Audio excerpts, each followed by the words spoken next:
Hello everyone, welcome to GCentric. तो दोस्तों, recent trend series में एक क्वेश्चन मैंने होमवर्क में आपको दिया था लास्ट क्लास में। सो मुझे उम्मीद है कि आप सभी ने इसे ट्राई किया होगा और काफ़ी लोगों ने इसका आंसर भी निकाल लिया होगा। चलिए अब हम सॉल्व करते हैं इस क्वेश्चन को। रीड कीजिएगा इस क्वेश्चन को। In the small signal circuit shown the enhancement mode N channel MOSFET is biased in saturation, okay, with transconductance GM। इस तरह से इसे बाइज्ड किया गया है कि ये सैचुरेशन रीजन में ऑपरेट कर रहा है, ओके, और इसका ट्रांस कंडक्टेंस है GM if channel length modulation is ignored, यानी कि जो लैम्डा की वैल्यू है अगर वो रखी जाए 0। चैनल लेंथ मॉड्यूलेशन को इग्नोर करने का मतलब हुआ lambda is equal to 0। The small signal impedance looking into the P is given by. आपसे पूछा गया है कि जो स्मॉल सिग्नल इंपीडेंस है उसकी value about this terminal P क्या यहां पर ऑब्टेन होगी। That's a question. अंडरस्टूड है सभी को? सो क्वेश्चन की लैंग्वेज बहुत क्लियरली सभी ने समझ ली होगी और हमें यहां पर अल्टीमेटली जो नोड P है उसके अबाउट आपको फाइंड करना है स्मॉल सिग्नल इंपीडेंस की वैल्यू। 4 ऑप्शन आपको दिए गए हैं, RS parallel, RL parallel to GM inverse, RS parallel to GM inverse, okay, RS plus RL parallel with GM inverse, RL GM upon 1 plus RS GM into RL parallel to GM inverse, okay. तो ये 4 options आपको दिए गए। Simply question समझ लीजिएगा ध्यान से। 2 तरीके से हम इसको आंसर कर सकते हैं। एक तो मेथड से मैं आपको डिस्कस कर देता हूं, दूसरा हम एक एज इट इज जो सर्किट स्ट्रक्चर है उसको रियलाइज करके भी इसको आंसर हम कर सकते हैं। चलिए तो पहले मेथड 1 से हम सॉल्व करते हैं, कंप्लीट जो मेथड है, कंप्लीट जो अप्रोच है उससे। So let us see by the method 1। So first of all हमें स्मॉल सिग्नल इंपीडेंस इसमें फाइंड करना है। सो डेफिनेटली इस सर्किट को हमें रिप्लेस करना पड़ेगा स्मॉल सिग्नल मॉडल से। सो दोस्तों हमारे पास जब भी मॉसफेट सर्किट इस तरह से दिया हो, मान लीजिए ये मॉसफेट टर्मिनल्स हैं, इस तरह का भी सिंबल कई बार यूज करते हैं, जनरल सिंबल, ओके। और इस तरह से ये सबस्ट्रेट या डॉटेड लाइन दिखाया गया। डॉटेड लाइन दिखाता है यहां पर कि यहां पर फिजिकल चैनल प्रेजेंट नहीं है, एनहांसमेंट मॉसफेट है बेसिकली ये। हालांकि स्टेटमेंट में मेंशन है ये वर्ड, तो डॉटेड लाइन जो है वो फिजिकल चैनल की एब्सेंस को यहां पर इंडिकेट करता है। और ये जो एरो दिखा रहा है ये दिखाता है सबस्ट्रेट या बॉडी टर्मिनल को, जो कि सोर्स के साथ कनेक्ट होता है। तो दोस्तों जो P रीजन है वो सोर्स रीजन है, मतलब जो P टर्मिनल यहां पर है वो सोर्स से कनेक्टेड है। ये हो गया गेट, ये गेट रीजन है, this is the source region and this is the drain region, okay. तो मान लीजिए हमारे पास ये मॉसफेट, मैंने एक जनरल स्ट्रक्चर बनाया आपके लिए। तो ये ड्रेन हुआ, ये गेट हुआ और ये हुआ सोर्स। तो with respect to drain, gate, source, 3 terminal के रिस्पेक्टिवली मॉसफेट को जब हम स्मॉल सिग्नल मॉडल से रिप्लेस करते हैं तो रिस्पेक्टिवली इन 3 टर्मिनल्स को हम इस तरह से डिनोट करते हैं। जैसे ये हो गया हमारा गेट टर्मिनल जो कि ओपन टर्मिनल है, और ये हो गया हमारा ड्रेन टर्मिनल लाइक दिस, इस तरीके से, और ये हो गया सोर्स टर्मिनल यहां पर, and here it is the drain terminal RDS, और ये हमने डिफाइन किया ड्रेन। और विद रिस्पेक्ट टू यहां पर जो ट्रांस कंडक्टेंस GM है इसका वो यहां पर आएगा, और गेट टू सोर्स जो वोल्टेज है VGS वो यहां पर इस तरह से लोकेट हो जाएगा। क्लियर है बात सभी को? तो बेसिकली जो GM VGS है, यहां पर जो गेट टर्मिनल है उसको ओपन रखने का पर्पस बहुत क्लियर है। जो गेट टर्मिनल है उससे करंट फ्लो 0 होता है, चाहे हम गेट टू सोर्स की बात करें या गेट टू ड्रेन की बात करें। तो इसलिए जनरली जब भी हम स्मॉल सिग्नल मॉडल फ्रेम करते हैं तो गेट टर्मिनल को इस तरह से ओपन टर्मिनल से यहां पर दिखाते हैं। इसका मतलब है कि current flow from gate side is to be 0, IG is equal to 0, okay. अब हमारे पास ये 3 टर्मिनल्स हैं। अब सर्किट को आप देखिएगा और इसके अकॉर्डिंगली हम सर्किट को क्या कर सकते हैं, रीअरेंज कर सकते हैं। और आपको बताना है impedance, small signal impedance about the node P। मतलब एक तरह से आप देखें तो नोड P के अबाउट आपको फाइंड करना है इसका थेवेनिन्स रेजिस्टेंस। तो सबसे पहले हमने मॉसफेट को रिप्लेस किया स्मॉल सिग्नल मॉडल में, और उस स्मॉल सिग्नल मॉडल को यूज करके डायरेक्टली हम थेवेनिन्स इंपीडेंस को यहां पर कैलकुलेट कर सकते हैं। तो जस्ट आप बस नोटिस कीजिएगा जो सर्किट हमारे पास है वहां पर गेट, ड्रेन, सोर्स, ये तीनों टर्मिनल किस तरीके से कनेक्टेड है, समझिएगा। अगर हम बात करें गेट टर्मिनल की, so this is gate terminal here. So दोस्तों गेट टर्मिनल को इन्होंने डायरेक्टली कनेक्ट किया है ग्राउंड से, तो इस तरह से मैंने इसे यहां पर कनेक्ट कर दिया, गेट को ग्राउंड से कनेक्ट किया गया है। यहां से यहां तक जो सोर्स वोल्टेज अपीयर होगा, और जो सोर्स टर्मिनल है वो ये है RS, इस तरह से ये रेजिस्टेंस RS इसके अबाउट है, और यहीं पर कनेक्ट किया गया है टर्मिनल P, और ये भी अब यहां से ग्राउंडेड है लाइक दिस। तो आप चाहो तो इन दोनों को कंबाइंड करके भी यहां से लिख सकते हो इस तरह से, ओवर द ग्राउंड, ये इस तरह से यहां से कनेक्टेड है। और ये हो गया सोर्स टर्मिनल, जहां पर जो VGS वोल्टेज है वो अपीयर हो रहा है। और सिंपली हमारे पास अगर ड्रेन टू सोर्स की बात करें तो ये कनेक्टिविटी है जो कि सोर्स GM VGS के थ्रू यहां पर कनेक्टेड है लाइक दिस। और यहां पर जो रेजिस्टेंस RDS है वो कनेक्टेड होगा इस तरीके से, स्मॉल RDS,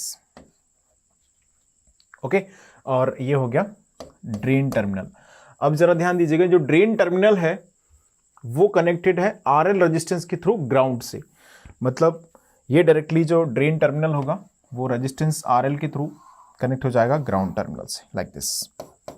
एक हमने कॉमन ग्राउंड टर्मिनल यहां पर कंसीडर कर लिया, this is resistance RL, okay. और हमें अब P के अबाउट फाइंड करना है, यानी कि इस टर्मिनल के अबाउट हमें फाइंड करना है R थेवेनिन्स, या हम इसे बोले R इक्विवेलेंट, ओके। इसके हमें अबाउट क्या फाइंड करना है, यहां से R इक्विवेलेंट फाइंड करना है अबाउट द टर्मिनल P। आपको बोला गया है चैनल लेंथ मॉड्यूलेशन क्या है, इग्नोर करना है ना। चैनल लेंथ मॉड्यूलेशन को इग्नोर करना है, मतलब स्मॉल RDS जो होगा उसकी वैल्यू होती है 1 lambda IDS। So the lambda is equal to 0 makes RDS is equal to infinity. RDS की वैल्यू यहां पर कितनी हो जाएगी, इंफिनिटी हो जाएगी, क्लियर है। अब RDS की वैल्यू को आपने इंफिनिटी किया तो इस तरीके से, तो यहां से हम इसको सिंपली ओपन टर्मिनल मान सकते हैं। RDS इंफिनिटी मतलब क्या हो गया, ये टर्मिनल ओपन हो गया।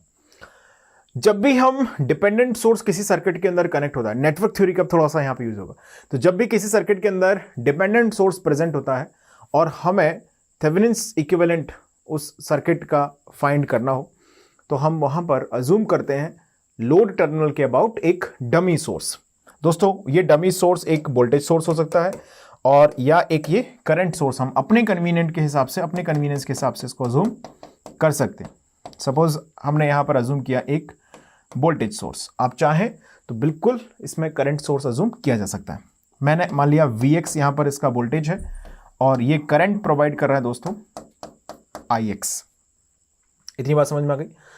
तो यहां पर जो R इक्विवेलेंट होगा, जो हमें पूछा गया है, उसकी वैल्यू हो जाएगी this Vx upon Ix।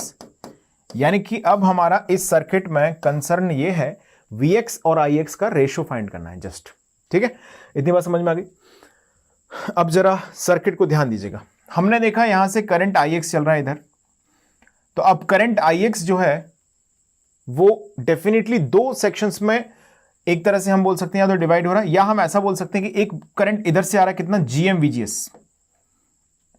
Clear है सभी को, ये करंट यहां से कितना आ रहा है, GM इंटू VGS। इस डिपेंडेंट सोर्स से करंट चला आ रहा है इधर, GM इंटू VGS, और एक करंट इस टर्मिनल P के थ्रू यहां पे जा रहा है। तो ये जो RS रेजिस्टेंस है जिस पर वोल्टेज ड्रॉप हो रहा है Vx, नेट वोल्टेज कितना ड्रॉप हो रहा है यहां पर दोस्तों, Vx ड्रॉप हो रहा है। तो इस रेजिस्टेंस के अबाउट टोटल करंट कितना आ रहा है, ध्यान दीजिएगा, Ix करंट इधर से जा रहा है, GM VGS करंट इधर से जा रहा है, मतलब हम बोल सकते हैं इस पॉइंट P पर अगर हम KCL लगाएं, KCL एट P, तो अगर मान लीजिए आपने इसका जो करंट है उसको मान लिया IS करंट है, ठीक है, तो हम ये बोल सकते हैं कि जो IS करंट है वो है आउटगोइंग करंट यहां पर, और GM VGS करंट है इनकमिंग, और Ix करंट भी क्या है, इनकमिंग। तो कैसे लिखेंगे, GM VGS प्लस Ix, ये किसके इक्वल हो जाएगा, IS के करंट के इक्वल हो जाएगा। इसको मान लीजिएगा इक्वेशन नंबर 1। अब अगर हम IS को यहां से डिफाइन करें तो हम वोल्टेज Vx के टर्म्स में इसको डिफाइन कर सकते हैं। बिल्कुल, Vx इज इक्वल टू क्या हो जाएगा, बोलो, IS इंटू RS हो जाएगा। बिल्कुल सही बात है। इसको हमने इक्वेशन नंबर 2 मान लिया। इतनी बात समझ में आ गई सभी को? कोई कंफ्यूजन की गुंजाइश यहां तक नहीं होनी चाहिए। Vx यहां का वोल्टेज है, इसको हमने क्या माना, equal to IS into RS माना। अब जरा ध्यान से सुनिएगा, ये टर्मिनल अगर मैं इस पूरे लूप में किरचॉफ्स वोल्टेज लॉ लगा दूं, कहां से कहां तक दिखना, इस ग्राउंड से चलते हुए वापस से ग्राउंड तक, इस लूप में अगर हम केवीएल लगाएं, और केवीएल छोड़ो, अगर हम इसमें कॉमन सेंस लगाएं, देखना जरा, ये हुआ 0, ये हुआ माइनस, तो क्या मैं ऐसा बोल सकता हूं कि ये जो VGS है वो माइनस VX के इक्वल है? आप ऐसे समझो, या केवीएल लगा दो, देखो केवीएल लगाओगे, प्लस माइनस VGS, तो VGS plus VX equal to 0, यानी कि हम बोल सकते हैं कि जो Vx है वो माइनस VGS है, या हम बोले VGS जो है वो माइनस VX है। आप देखिएगा Vx की पोलैरिटी है प्लस माइनस यहां पर है, तो ये दोनों नेगेटिव और ग्राउंड कनेक्टेड है। सो ऑब्वियसली हम ये बोल सकते हैं, केवीएल लगाकर भी यहां से समझ सकते हैं। इस लूप में आपने केवीएल लगाया तो आप बोलेंगे Vx plus VGS equal to 0, यानी कि Vx is equal to minus VGS। मतलब हम यहां से लिखेंगे Vx is equal to, IS की वैल्यू अब क्या हो जाएगी, मैंने यहां से RS को ऐसे कॉमन रखा और IS की वैल्यू यहां पर पुट कर दी, तो हम VGS को क्या बोल सकते हैं, माइनस VX बोल सकते हैं। बिल्कुल, तो यहां पे लिखा है हमने minus VX into GM plus IX। इतनी बात समझ में आ गई है सभी को? चलिए, तो अब जरा थोड़ा सा इसको हम रीअरेंज करते हैं। ध्यान दीजिएगा, इसको हमने इधर भेज दिया VX के टर्म्स को, तो ये हमारे पास आ जाएगा यहां से 1 plus RS into GM equal to RS into IX। अभी हमें रिक्वायर्ड क्या है, VX और IX का ratio. VX upon IX is equal to हो जाएगा RS upon 1 plus GM into RS। ये आंसर आ गया हमारे पास R इक्विवेलेंट। बात समझ में आ गई? ये हमने एग्जैक्टली जो स्मॉल सिग्नल मॉडल है डेफिनेशन, उसको हमने यूज किया, इस आंसर को यहां पर ऑब्टेन किया। चलिए ऑप्शंस को एक बार देख लेते हैं। RS upon 1 plus GM into RS हमारे पास ये आंसर आया।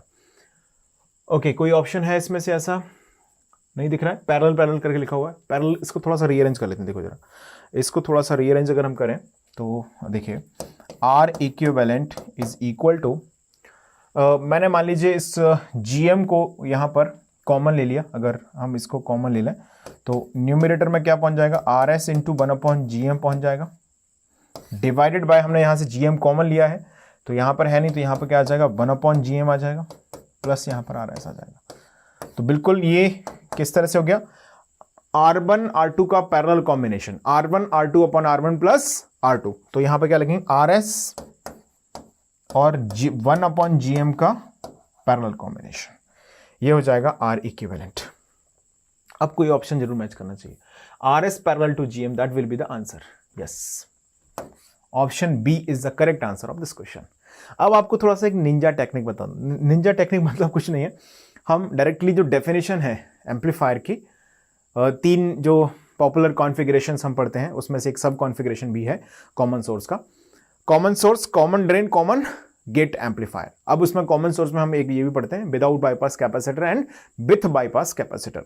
तो जरा ध्यान दीजिएगा, इस सर्किट को देख के हमें समझना चाहिए। पहले इसको नोट कर लेते हैं। पहले आपने क्वेश्चन लिख लिया था सभी ने, लास्ट टर्म पे भी लिखाया था मैंने, तो ये लिखा आपने गेट इंस्ट्रूमेंटेशन 2022 में, इसी साल इस क्वेश्चन को पूछा गया था। तो फिर आपने ये मॉडल लिखा, हमने इसको यहाँ तक सॉल्व कर लिया, सभी ने यहाँ तक पहुँच गए, यहाँ तक लिख लिया है सभी ने।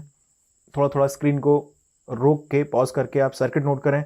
यहाँ पर केवीएल हमने बनाया है सिर्फ, और ये इक्वेशन R इक्विवेलेंट को फाइंड करने का जनरल मेथड है, ये मैंने ऑलरेडी डिस्कस भी किया हुआ है। एम्पलीफायर, मॉसफेट एम्पलीफायर में भी डिस्कस किया है, इसको बीजेटी एम्पलीफायर में भी मैंने डिस्कस किया है कि किस तरह से हम R इक्विवेलेंट या R नॉट को फाइंड आउट करते हैं वहां पर। ठीक है, तो इसको नोट कर लें पहले। आप लिख लिया पूरा मेथड आपने, क्वेश्चन क्लियर है सभी को? चलिए, मेथड 1 हमने बहुत अच्छी तरीके से समझ लिया। थोड़ा सा मेथड 2 पे ध्यान देते हैं। कुछ नहीं करना, मेथड 2 बहुत आसान है। सर्किट को देखो जरा ध्यान से। सर्किट को अगर आप नोटिस करें तो हम दोस्तों आउटपुट यहां से पिकअप कर रहे हैं P नोड से, यानी कि आउटपुट नोड हमारा हो गया है सोर्स, आउटपुट नोड सोर्स जब हम कंसिडर करते हैं, सो क्लियरली हम यहां से बोल सकते हैं कि ये होना चाहिए कॉमन ड्रेन एम्पलीफायर। ध्यान दीजिएगा दोस्तों, अगर आपने कॉमन सोर्स एम्पलीफायर की बात की होती तो कॉमन सोर्स एम्पलीफायर के अंदर आउटपुट नोड होता है ड्रेन, कॉमन गेट एम्पलीफायर के अंदर भी आउटपुट नोड होता है ड्रेन। लेकिन अगर आउटपुट नोड, ये सोर्स क्यों है, ध्यान दीजिए, body substrate is directly shorted to the source region, ये चीज हम थ्योरी में पढ़ते हैं। तो बॉडी सबस्ट्रेट जो है वो डायरेक्टली शॉर्टेड है किसके साथ, सोर्स के साथ। तो हम इस पी टर्मिनल को डेफिनेटली बोलेंगे सोर्स टर्मिनल है। तो आउटपुट नोड अगर सोर्स है तो एम्पलीफायर कौन सा बना, कॉमन ड्रेन एम्पलीफायर। सो दोस्तों, इन कॉमन ड्रेन एम्पलीफायर जो R0 की वैल्यू हम लिखते हैं for common drain amplifier, R0 equal to होता है 1/GM parallel to small RDS। Okay, इसे हम डिफाइन करते हैं। इस मॉसफेट का आउटपुट रेजिस्टेंस, एक चीज मैंने थ्योरी में डिस्कस की हुई है कि जब हम ओवरऑल आउटपुट रेजिस्टेंस डिफाइन करते हैं ऑफ द एम्पलीफायर, तो हम वहां पर कंसीडर करके चलते हैं, जब हम बात करते हैं किसकी, ओवरऑल आउटपुट रेजिस्टेंस की, तो हम बोलते हैं R0 डैश। ध्यान देना, तब हम डिफाइन करते हैं R0 डैश। ये डिफाइन करता है R0 parallel to R by. जिन्होंने कंप्लीट कोर्स अटेंड किया है वो उनको मैंने डिस्कस कराया हुआ है यहां पर। ध्यान देना जरा, इस RY को बोलते हैं output biasing resistance, output biasing resistance इसे बोला जाता है RY को। क्लियर है सभी को? तो हमने देखा R0 dash is equal to क्या है, R0 parallel to R by. अच्छा, स्मॉल RDS कितना है, सिंस स्मॉल RDS कितना है यहां पर, इंफिनिटी, तो R0 आपके पास आ जाएगा अब यहां से 1/GM। आउटपुट बाइसिंग रेजिस्टेंस क्या है, जो आउटपुट टर्मिनल है उसका रेजिस्टेंस, यहां पर कौन है, सोर्स है, तो सोर्स रेजिस्टेंस कितना है, RS, यानी कि R बाई हो गया RS। तो हम यहां से R0 डैश जिसको बोलते हैं वो हो जाएगा 1/GM पैरेलल टू RS। मतलब बहुत क्विकली आप इस क्वेश्चन के आंसर को फाइंड कर सकते थे। R0 डैश कितना हो गया, 1/GM parallel to RS। It's up to you guys. अगर आपने फॉर्मुलेज, मैं सजेस्ट भी करता हूं कि आप इनके रिजल्ट्स को तो याद रखें ही कम से कम सभी एम्पलीफायर्स में। तो हम अगर सीधा कॉमन सेंस यहां पर इस्तेमाल करते हैं और रिजल्ट हमारे दिमाग में कहीं ना कहीं सेट है, तो बहुत जल्दी से हम ऐसे क्वेश्चंस के आंसर को फाइंड कर सकते हैं। क्लियर है बात सभी को? चलिए एक और क्वेश्चन की बात कर लेते हैं। See this question, using the incremental low frequency small signal model of the MOS device, the Norton equivalent resistance of the following circuit is. अब जरा ध्यान दीजिएगा, जो कॉन्सेप्ट हमने अभी गेट इंस्ट्रूमेंटेशन के क्वेश्चन 2022 में जो पूछा गया था, उसमें जो यूज किया था कॉन्सेप्ट, एग्जैक्टली वही तरह की फिलॉसफी यहां पर भी है। ये पूछा गया क्वेश्चन गेट इलेक्ट्रॉनिक्स 2020 में। तो कहीं ना कहीं दोस्तों इस चीज का हमें बहुत बेनिफिट होता है कि अगर हम मल्टीपल ब्रांचेस के previous years at least common sections में, जैसे अगर आप EC के हैं तो IN के प्रीवियस क्वेश्चंस आप जरूर लगाएं, स्पेशली एनालॉग इलेक्ट्रॉनिक्स में काफी हेल्प आपको मिलेगी। अगर आप IN के हैं तो इलेक्ट्रॉनिक्स के प्रीवियस क्वेश्चन जरूर आप लगाएं। अगर आप EE के हैं तो थोड़ा सा सेलेक्टिवली लगाएं, मतलब जैसे अगर आपको मॉसफेट के क्वेश्चंस लगाने हैं तो EE में उतने डिफिकल्टी लेवल के क्वेश्चंस नहीं आते हैं मॉसफेट में, तो आप इलेक्ट्रॉनिक्स के कुछ क्वेश्चंस को अवॉइड कर सकते हैं। अब ओपैम्प के क्वेश्चंस को भी देखें तो हम उस समय बात करेंगे, बाकी सभी में डायोड हो गया, BJT हो गया, इनमें अकॉर्डिंगली आप फॉलो कर सकते हैं चीजों को। तो कॉन्सेप्ट मुझे लग रहा है काफी हद तक सेम होने वाला है, क्योंकि यहां पर भी क्या बात की गई है, Norton equivalent resistance, Norton Thevenin equivalent resistance एक ही तरीके से होते हैं, बिल्कुल। ओके, चलिए तो अब इसको हम सिंपल जो जनरल मॉडल है मॉसफेट का उससे हैंडल करेंगे। देखिएगा, ये हमारे पास मॉसफेट सर्किट मैंने ड्रॉ किया, ये हो गया गेट रीजन, ये हो गया ड्रेन, ये हो गया सोर्स। तो जस्ट अभी मैंने ड्रॉ किया किस तरह से हम रिप्लेस करते हैं इसको। गेट को ओपन रखा हमने, गेट टर्मिनल को ओपन टर्मिनल रखे थे। ये हो गया आपका सोर्स टर्मिनल, यहां पर एक सोर्स कनेक्टेड है GM VGS वैल्यू का, और यहां पर दोस्तों कनेक्टेड है स्मॉल RDS रेजिस्टेंस, और ये है हमारा ड्रेन टर्मिनल। क्लियर है? अब इस सर्किट में हमें जो भी दिख रहा है उसको उस तरीके से कनेक्ट कर देंगे, और आपको मॉस सर्किट में नॉर्टन इक्विवेलेंट रेजिस्टेंस निकालना है। सो ऑब्वियसली हम इसे डिटरमाइन यहां से कर सकते हैं। नोट कर लें पहले, आप इसको लिख लिया इतना। चलिए अब जरा हमारे पास जो इक्विवेलेंट मॉडल है ये गेट टर्मिनल हो गया, इसको मैं फिर से लिख रहा हूं just for the better understanding purpose. See, ये हो गया सोर्स टर्मिनल यहां पर दोस्तों, और यहां पर कनेक्टेड है कौन, स्मॉल RDS रेजिस्टेंस। ओके, ये हो गया ड्रेन टर्मिनल, ये GM VGS हो गया, और यहां से यहां तक जो gate to source voltage drop होता है वो। अब जरा सर्किट को देखते हैं क्या क्या कहां पर कनेक्टेड है। देखिएगा, गेट रीजन डायरेक्टली ग्राउंड से कनेक्टेड है, बहुत बढ़िया। गेट रीजन कहां पर कनेक्टेड है दोस्तों, directly to the ground. Okay, जो ड्रेन रीजन है VDD के थ्रू, अब ऑब्वियस है जब हम स्मॉल सिग्नल मॉडल फ्रेम कर रहे हैं तो हम डेफिनेटली VDD को क्या कर देंगे, कनेक्ट टू द ग्राउंड कर देंगे। यानी कि जो ड्रेन रीजन है वो रेजिस्टेंस R के थ्रू कनेक्ट हो जाएगा किससे, ग्राउंड से। ओके, और जो लास्ट हमारे पास टर्मिनल है ये जो कि सोर्स टर्मिनल है, जिस पर हमें फाइंड करना है इक्विवेलेंट रेजिस्टेंस। तो आप डायरेक्टली इस तरह से इसको जोड़ के रख सकते हैं। क्लियर, थोड़ा सा अच्छा लगेगा, सही से जोड़ दो। देखिएगा, ये हमने लिखा यहां से, और ये कॉमनली यहां पर कनेक्ट किया इस तरह से, और ये एक टर्मिनल हो गया जहां पर हमें फाइंड करना है R नॉर्टन। बात समझ में आ रही है? मान लीजिए आपने इसको बोल दिया AB, इस टर्मिनल के आपको अबाउट फाइंड करना है R नॉर्टन की value. That's a question. Screen को पॉज करें और फटाफट से इस क्वेश्चन को आप नोट कर लें। दोस्तों अब हम यहां पर क्या करेंगे, कंसीडर एक डमी सोर्स अज्यूम करना पड़ेगा निश्चित तौर पर। क्यों? क्योंकि यहां पर डिपेंडेंट सोर्स प्रेजेंट है, तो जब भी डिपेंडेंट सोर्स की बात की जाती है हम अज्यूम करके चलते हैं एक डमी सोर्स। तो मैंने यहां पर अज्यूम किया दोस्तों एक डमी सोर्स जिसकी वैल्यू है सपोज मान लिया Vx, और जो करंट ये डिलीवर कर रहा है वो है Ix। इतनी बात समझ में आ गई आपको? कोई कंफ्यूजन की गुंजाइश यहां तक नहीं होनी चाहिए। ओके, अब ये जो Ix करंट यहां से चला, चलते जा रहा है, और इधर से कौन सा करंट आया बोलो, सर्किट देखो और बोलो GM VGS करंट इधर से आया।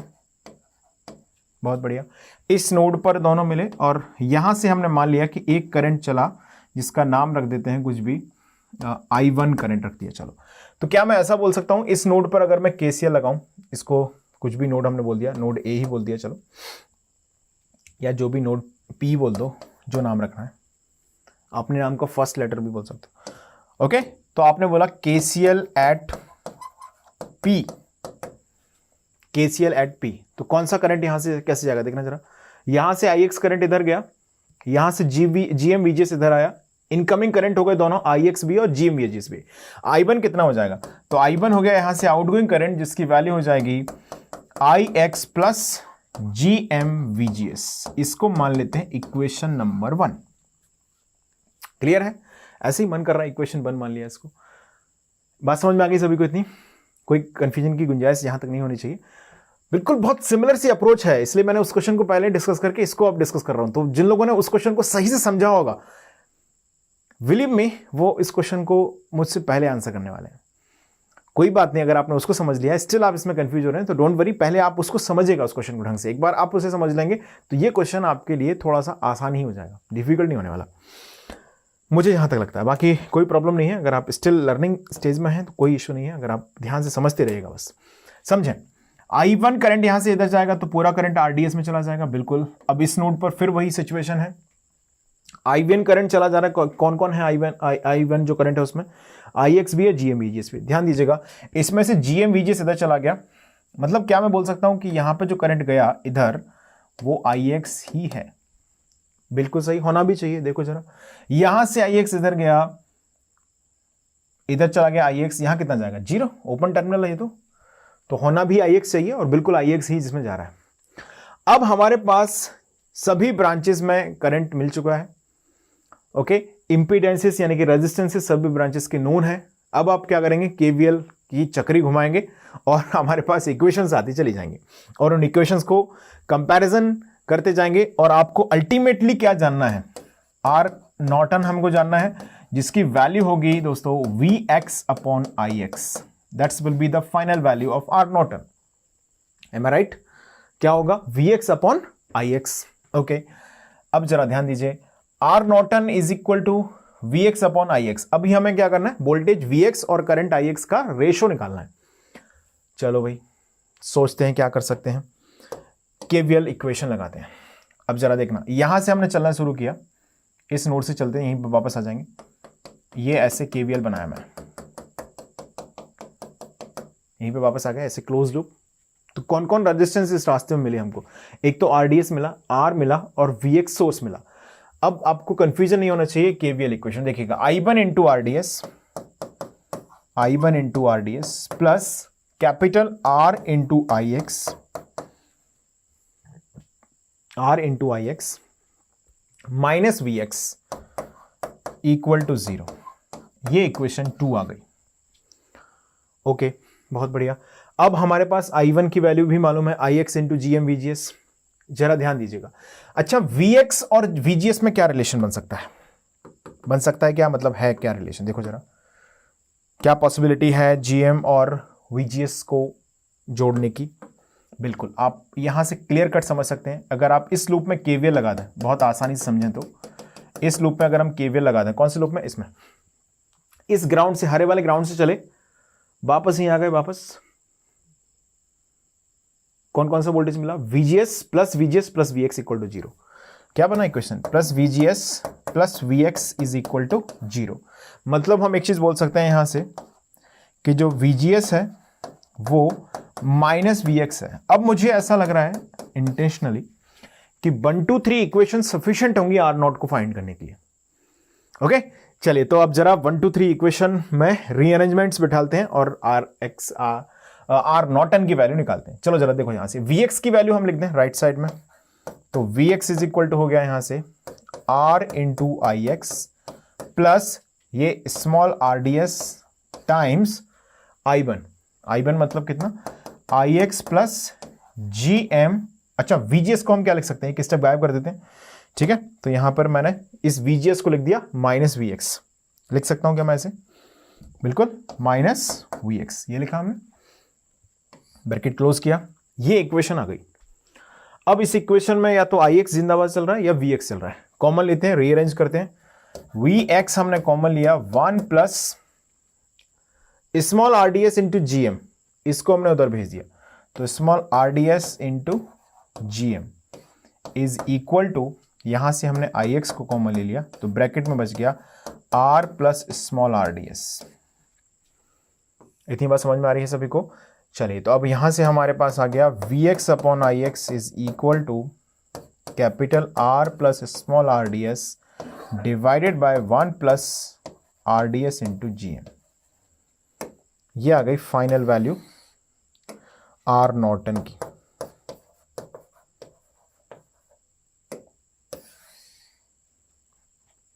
ओके, कौन सा ऑप्शन ऐसा हो रहा था? देखिए, R plus small RDS divided by 1 plus GM into small RDS। I think option D is the correct answer ना? Yes, option D will be the correct answer of this question. Okay, सो मुझे उम्मीद है कि आप सभी लोगों ने इसे सॉल्व किया होगा, और कुछ लोगों ने मेरे से पहले सॉल्व किया होगा, कुछ लोगों ने मेरे साथ में सॉल्व कर लिया होगा इसको। सो चलिएगा, इस क्वेश्चन को जल्दी से आप नोट कर लें, स्क्रीन को पॉज करें, फटाफट से पूरे एनालिसिस को नोट करें। बेसिक अप्रोच हमने कोशिश की है फॉलो करने की। एक फंडामेंटली आपको समझना है कि कैसे हम मॉसफेट को कन्वर्ट कर देते हैं इक्विवेलेंट मॉडल में, और जो इक्विवेलेंट मॉडल हमने कन्वर्ट किया है उसको जस्ट जो सर्किट अरेंजमेंट्स हैं वो दिए गए हैं। और ध्यान रखना है, जब भी डिपेंडेंट सोर्स किसी सर्किट में प्रेजेंट हो तो हम आर थेवेनिन्स या आर नॉर्टन कैलकुलेट करने के लिए एक डमी सोर्स अज्यूम करते हैं। हालांकि ये कोई बहुत नया कॉन्सेप्ट नहीं है, नेटवर्क थ्योरी में आपने बहुत सारे क्वेश्चन इस कॉन्सेप्ट पर किए भी होंगे। सो मुझे उम्मीद है कि आपने इन दोनों क्वेश्चंस को, जो कि काफी कोरिलेटेड थे एक दूसरे से, एक 2022 इंस्ट्रूमेंटेशन में पूछा गया, 2022 में पूछा गया, और एक पूछा गया 2020 में गेट इलेक्ट्रॉनिक्स में। तो जिन लोगों ने गेट इलेक्ट्रॉनिक्स के क्वेश्चन को सही से समझते हुए सॉल्व किया होगा, मुझे उम्मीद है कि उन्होंने 22 में जिन लोगों ने अपीयर किया हो वो इस 22 के गेट इंस्ट्रूमेंटेशन के क्वेश्चन को अटेम्प्ट करने में कंफर्टेबल रहेंगे। काफ़ी कुछ कॉन्सेप्ट्स हम समझ सकते हैं, एक दूसरे से रिलेट होते हैं ब्रांचेस में। इस डिस्कशन को हम लोग कंटिन्यू करेंगे अब अगली क्लास में, नेक्स्ट क्लास में बातें की जाएगी इसके आगे। मॉसफेट ही अभी जारी रहेगा, मॉसफेट काफ़ी इंपॉर्टेंट टॉपिक है। तो मिलते हैं कुछ नए क्वेश्चंस के साथ, मॉसफेट के कुछ नए क्वेश्चंस के साथ इस सीरीज़ में। आज के लिए इतना पर्याप्त रहेगा। धन्यवाद।